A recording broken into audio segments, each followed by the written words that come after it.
साथ जुड़ रहे हैं कांग्रेस पार्टी के जिला अध्यक्ष पंकज तिवारी जी से 2024 के आने वाले चुनाव के कुछ खास तैयारियों के बारे में।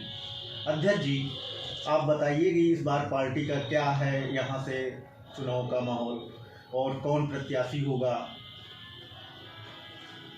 2024 का चुनाव निकट ही आ रहा है। चूँकि कांग्रेस पार्टी एक ऐसी पार्टी है, कभी चुनाव को लेकर के, चुनाव के मुद्दे पर को लेकर के वो कभी फील्ड में नहीं आती है। कांग्रेस पार्टी हमेशा से महंगाई के खिलाफ, बेरोजगारी के खिलाफ, भ्रष्टाचार के खिलाफ, महिलाओं के अपमान के खिलाफ, उनके साथ अभद्र व्यवहार के खिलाफ, गैंग रेप के खिलाफ, किसानों के किसानों के जो समस्याएं हैं उनके खिलाफ कांग्रेस पार्टी हमेशा से मुद्दों पर चुनाव के मुद्दों पर ये फील्ड में रहती है। जहाँ तक चुनाव रायबरेली जनपद में संसदीय क्षेत्र में होने वाली की बात है, तो यहाँ से हमारी सांसद श्रीमती सोनिया गांधी जी हैं। सोनिया गांधी जी अभी हमारी सांसद सोनिया गांधी जी हैं। हम लोग चाहते हैं कि सोनिया गांधी जी यहाँ से चुनाव लड़ें और पूरी तरह हमें आशा है, पूरा विश्वास है कि सोनिया गांधी जी रायबरेली जनपद से चुनाव लड़ेंगी, क्योंकि रायबरेली के लोग उनको अपने परिवार का मेंबर मानते हैं।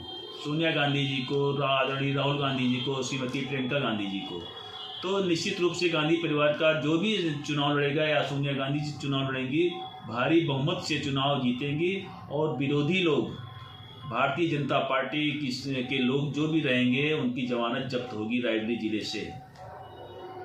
अध्यक्ष जी, सुनने में आ रहा है कि माननीय सोनिया गांधी सांसद जी की स्वास्थ्य गड़बड़ होने की वजह से यहाँ से कोई दूसरा कैंडिडेट लड़ सकता है क्या?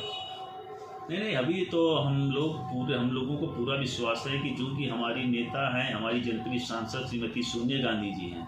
लोग कहते हैं कि सोनिया गांधी जी ने जो भी विकास किया श्रीमती सोनिया गांधी जी के कार्यकाल में हुआ।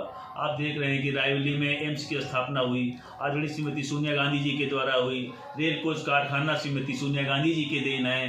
तमाम NH हाईवे सोनिया गांधी जी के देन है। निफ्ट वगैरह, नाइपर और ये जो हरचंदपुर में जो पिपरमेंट वाला जो किसानों की समस्याओं का, किसानों को के बढ़ाने के लिए, उनकी आय बढ़ाने के लिए सोनिया गांधी जी की देन है। रिंग रोड सोनिया गांधी जी की देन है। तो सोनिया गांधी जी हमेशा से गरीबों की मदद करती हैं और वो चाहती है कि रायबरेली जनपद का विकास हो। इसलिए रायबरेली वाले पूरी तरह से उत्साहित हैं कि रायबरेली जनपद से श्रीमती सोनिया गांधी जी चुनाव लड़ेंगी और विरोधियों की जमानत जब्त होगी। क्या इस बार पार्टी का मेन मुद्दा होगा चुनाव में महंगाई, बेरोजगारी, शिक्षा, स्वास्थ्य? इस समय तो पूरे मुद्दे हैं यहाँ। हमारा युवा परेशान है, उसके पास डिग्री है, उसको नौकरी नहीं मिल पा रही है। युवा हमारा भटक रहा है, अपने परिवार का वो भरण पोषण नहीं कर पा रहा है।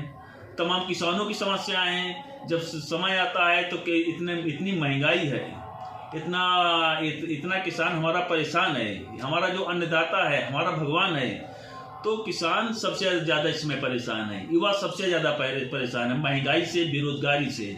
तो ये सब मुद्दे हैं। भ्रष्टाचार आप देख रहे हैं कि तमाम गैंग रेप हो रहे हैं, महिलाओं के प्रति कितने अनाचार, अत्याचार हो रहा है। तमाम हत्याएं, निर्दोषों की हत्या हो रही है। इस उत्तर प्रदेश की सरकार के द्वारा जो निर्दोष लोग हैं उनकी हत्याएं इनकाउंटर के नाम पर करा रहे हैं। अभी आपने देखा कि बनारस में विकास उपाध्याय जी की हत्या करा दी गई। क्यों करा दी गई? क्योंकि हमारे जो उत्तर प्रदेश के मुख्यमंत्री योगी आदित्यनाथ जी हैं, इनके वो विरोधी थे, इसलिए उनकी हत्या करा दी गई। विकास दुबे की हत्या करा दी गई। तमाम हाथरस की बेटी की हत्या, उसके साथ गैंग रेप हुआ, उसका मर्डर करा दिया गया। तो इस तरह जो है भारतीय जनता पार्टी से लोग त्रस्त हैं। निश्चित रूप से अब की बार भारतवर्ष में कांग्रेस की सरकार बनेगी। तो अध्यक्ष जी, इस समय जो राम मंदिर का निर्माण है, क्या राम मंदिर के निर्माण का उद्घाटन में सरकार जल्दबाजी नहीं किया? देखो, राम मंदिर का जो ये भारतीय जनता पार्टी चुनावी मुद्दा बना रहे हैं, तो हम तो नहीं लगता है, लोग जानते हैं कि ये हमारे जो देश के प्रधानमंत्री राजीव गांधी जी थे, उन्होंने उसका ताला खुलवाया। हम भी हिंदू हैं, हम लोग भी पूजा अर्चना करते हैं। क्या हम मोदी के कहने से पूजा अर्चना करेंगे? और मंदिर तो अभी अधूरा है। तमाम हमारे जो शंकराचार्य जी हैं वो उसका विरोध कर रहे हैं, लेकिन जो हमारे देश के प्रधानमंत्री नरेंद्र मोदी जी हैं उनसे नहीं मतलब है। वो केवल चुनावी मुद्दा तलाश रहे हैं। जिससे पिछली बार जो चुनाव हुआ था तो हमारे सैनिकों की हत्या उन्होंने करा दिया है। अब के बाद मंदिर के नाम पर चुनाव लड़ना चाहते हैं। तो ये कब तक चलेगा? लोग महंगाई से परेशान है, बेरोजगारी से परेशान है। जब आदमी के पास खाना नहीं रहेगा तो आगे कैसे अपना विकास कर पाएगा? तो ये कोई चुनावी मुद्दा इनको नहीं मानना है। लोग गांव में रहते हैं और कहते हैं कि ये मोदी केवल अपने फायदे के लिए कर रहे हैं, अपने चुनावी एक मुद्दा बना रहे हैं। क्योंकि आदमी, गाँव का जो आदमी है वो केवल 5 किलो राशन से उसका पेट नहीं भरेगा।